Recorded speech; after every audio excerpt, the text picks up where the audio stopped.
Hello Sky မင်္ဂလာပါဒီနေ့တက်ဖာပြမယ်ဟာတွေကတော့ရှာဖတ်ပိုက်ဖတ်တော့ဖတ်တယ်သူကအရသာအထုပ်နှစ်မျိုးလားတစ်မျိုးလားမသိဘူးပါသေးအေးအရင်ဆုံးထုတ်ဖောက်မယ်ဖောက်ပြီးတော့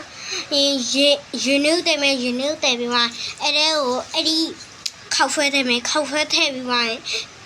ခဏနေမယ်ခဏနေပြီးတော့ရပြီအနစ်ကိုထည့်ပြီးမှသူက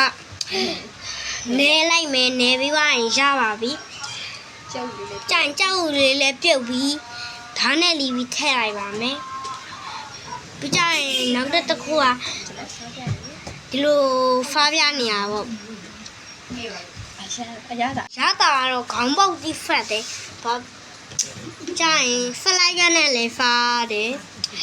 ကြောက်လေးနဲ့လည်းဖားလေချောင်းလက်နဲ့လည်းဖားတယ်ချင်းလုံးနဲ့လည်းဖားတောက်မုံနဲ့ဖားတယ်သူကရမ်းကိုဖတ်တာကြောင့်မလို့သူကနောက်ဖက်နှစ်လပိုင်းနဲ့ဖားခြင်းတည်းဒါပေမဲ့သူကရမ်းဖတ်တာကြောင့်မလို့ဒီဖက်နှစ်လပိုင်းနောက်ထပ်ဖက်နှစ်လပိုင်းမှာဖားတော့သူကအရမ်းကိုမှ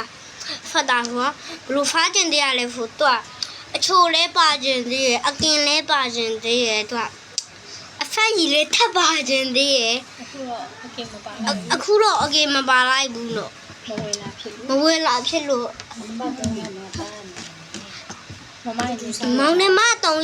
မောင်နှမ3ယောက်စီရအမနဲ့ရောက်မောင်တယောက်ပေါ့ဖားပြပါအဲ့ဆိုင်ဟာမတာမမကြီးမစားနိုင်ဘူးအမတွေကမဖားနိုင်တာတော့ဖတ်ပင်မယ်မဖားတော့ဖားလိုက်တယ်ဖလိုက်ရတဲ့နဲ့ဖားလိုက်တယ်မဖားနိုင်တဲ့ချိန်မှာလှစ်ပြလိုက်ရနှမျောလို့ဖားရလေဖုန်းဖတ်ကြည့်ပေးအောင်ဆုံးအောင်ကြည့်ပေးအောင်ဖုန်းအောင်ကြည့်ပေးအောင်